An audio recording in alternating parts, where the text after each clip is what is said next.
You are listening to The Richard Brown Show on WCOMLP, Chapel Hill and Carrboro 103.5 FM.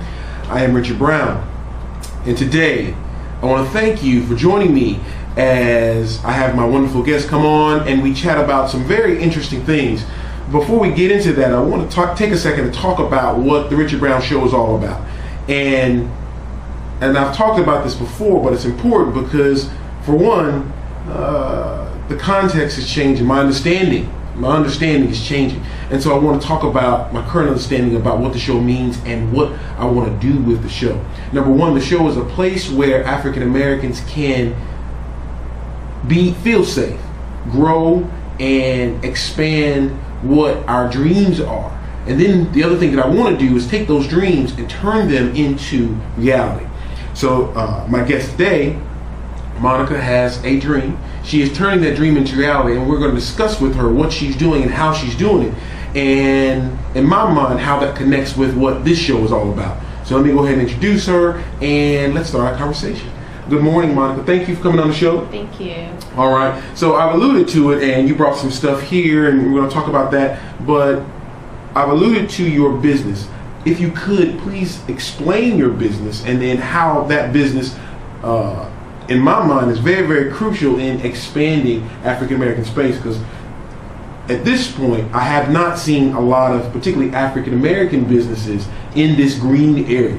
Yes. So it's new. Yes. Actually, what I have is a business. I'm the founder of a business called Fanini Green. And actually what we do is home and business green consulting.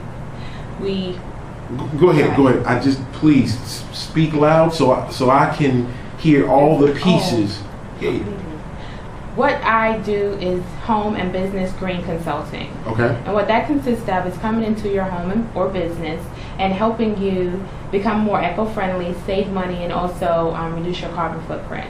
Okay. So eco-friendly, save money, and reduce your carbon footprint. Those are the three things that your business can help people get from where they are.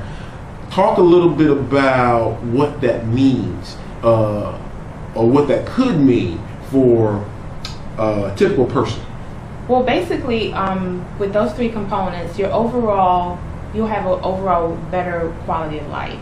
Mm-hmm. Basically, the basic home, based on the American standard or the common way of life, is full of toxic cleaning products. Mm-hmm. And based on toxic cleaning products, you have children with allergies, grown-ups with allergies, children with eczema. You have grown-ups with different hormonal and thyroid problems that they have no idea where they're coming from. But if you take the back of your household cleanser that you use every day, or if you look at the back of your hairspray that you use every day, or even your toothpaste, if you look up the ingredients, you will realize that these ingredients have high toxicities. They have ingredients that cause cancer in mice. They have ingredients that have altered hormonal and thyroid in women and men. But these are the common ingredients that people use every day, and it's available. It's actually a drug that you can buy on the free market. And what I don't understand what you mean. What do you mean it's a drug you can buy on the free market? I call it a drug because if you look at the back of ingredients, they're all chemicals. And so when you consume chemicals at a high base, it turns into a drug in your body. It does the body no good. That's why I call it a drug. I got you. But it's called, on the shelf, it's called Clorox Cleanup. It's called Cheer Detergent. It's called 409. It's called Crest Toothpaste. Mm-hmm. That's the code names because they're on your shelves every day. Mm-hmm. And the average American has no clue about the ingredients in the product. So let's give an example of maybe a product and how that product could be detrimental. I know, like my brother or other people that I'm familiar with may have asthma, right, or something like that, and have gone and decided, well, I'm going to get some more natural things. Right. Is that what you're talking about, or are you talking about something a little deeper? Well, it's actually a little deeper because what Hollywood has done is taken the green word and turned it into a great big movement. It seems far-fetched to some people, and another term is greenwashing, which people don't believe it. Mm-hmm. So there's a lot of companies that have taken the term green and used it just for marketing because it's now a marketing term. Sure. So you mentioned Clorox, and I remember everybody, even Clorox, has a green product. So Right. what? I mean, I'm not clear what that means. Right. Or could you help me to understand what they mean by green, or what you mean by green? How there's a difference between the Right. two? I'm sensing there's a difference between There is the a two. great big difference, and consumers are starting to take notice because there's no way Clorox can be green because of the word Clorox, right? And actually, when it comes to products, when it comes to cleaning products and body products, the FDA does not require that companies list all ingredients on the back of the product. So you could have 1,000 ingredients and list 2. That's kind of extreme, but actuality, there's not all the ingredients listed on the back of the bottle. And when you look at Clorox Clean Up Green and all the other products that are on the shelves that are made by the major manufacturers that produce the other typical cleaning products, they're not really researching and trying to produce a product that's healthy. They're trying to just produce a product that'll sell because of the marketing terms. So your belief, and I'm gonna say it's your belief. Yes, my belief. Right. Yeah, I got several beliefs, and folks in my family, my wife, all people say, well, that's what you believe. Right. So, Yeah, that's exactly. not. But your belief is that Clorox and other of the major, particularly the disinfectant or the cleaning products, Yeah. aren't necessarily changing the basic structure of their Right. product. What they're doing is they may change one or two small tweaks Exactly. and then slap a green label on Yes. it in order to get with the new trend, which Right. is to try to go Green. green.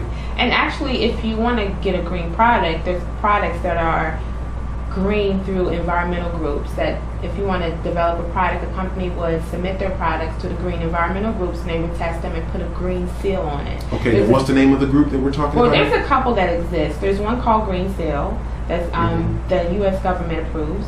These are products that, and I have some listed on my website too. These are products that have submitted their green products with.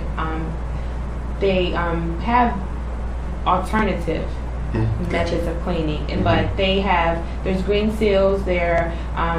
The environmental work group has a list of them on their website also. That companies that actually there's a big group of people who research these products and want to give consumers a better choice. So these are marketable products. And one thing that consumers are sometimes question that green products are more expensive. Well, the thing about that is that you use less of these products. So you kind of, the money equals out. But, and also if you don't want to go that route, you can also make your own products. You can basically clean your whole home with vinegar, peroxide, and baking soda. That's some of the key ingredients. And hydrogen peroxide is 3% of it is equal to a bleaching agent, a non-toxic bleach. One of the things, and I give a shout out to Muna, my loctician, past loctician, given I don't have my dreads How did anymore. you feel when you chopped them off? She don't know yet. She doesn't know. When did you do it? I did it about 2 weeks ago, Oh wow. so it's been fairly recent.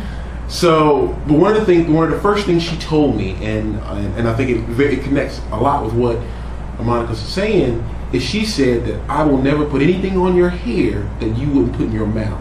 So when you talk about hydrogen peroxide, people use it to clean your wounds. Right. So now you're not drinking it, but you're still putting it on your body, and I think that's different. I don't know of many people who would take Clorox and pour it Can't. into your wound to help clean it. Right. If you look at the Clorox Material Data Safety Sheet, that's available. It's actually public knowledge, but it's not going to be beside Clorox in the store. But actually, if you have, it's considered a chemical. So when there's a material data safety sheet available for something, that is a chemical that can start a fire, can explode, and there's a sheet that exists for that product. So Clorox cleanup cannot be used on your body, and it cannot be used on your skin. And also, you need ventilation. So anytime anything says ventilation, it should be It's probably very harsh. It's going to be very harsh. So now, let's take a step back. Why did you, Monica, get into this particular area? What was interesting in it, or what was that moment when you said, I got to find out more because something's going on? Yes. Well, actually, I always grew up in the kind of the green background. I didn't appreciate it as much as I do now, but I had a grandmother that would grow everything, conserved, recycled. What did she grow? She had a green thumb. She grew absolutely everything. She originally had a farm till she moved